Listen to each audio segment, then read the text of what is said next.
How do you get through this? No,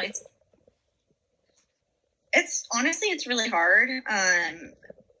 When people talk about their future and how their future looks, like, I can't do that. I can't tell you, like, 5 years in the future, because I don't know where my body's going to be 5 years in the future. I don't know, 10 years, 20 years. Like, I can't, it's hard for me to plan even in a year advance, because I don't know. I could break something, sprain. Like, I don't know how I'm going to be in a year. Mm-hmm. So it's really hard to plan long term, which is devastating.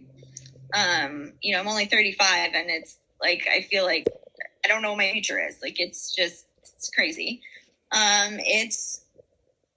Takes so much energy out of you just to deal with this every day. So the nonstop exhaustion, and the isolation of not being able to do things all the time. And seeing other people in my life, they can run 3 errands in a row. Like, it's no big deal. Like, I can do 1 and I have to rest. Like, it's hard sometimes. It's hard feeling like your body has betrayed you so badly and there's nothing you can do about it. Like, it's just, there's no cure. Like, this is just it. Yeah. And it's hard. Yeah. I mean, that's you gaslight yourself all the time, because sometimes you're like, am I making this up? Like, is this not as bad as I think it is? Because when you're a supposed professional is telling you, no, look, your x-rays are fine, everything's fine, you're fine.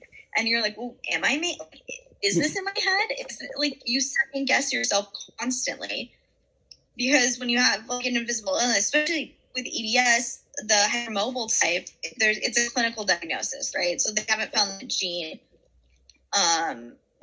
mutation yet.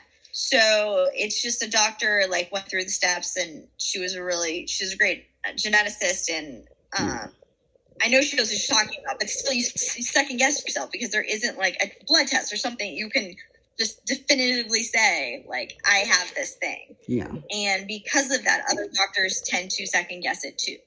Yeah. Because they know it's a clinical diagnosis. Yeah. So you do second guess yourself all the time.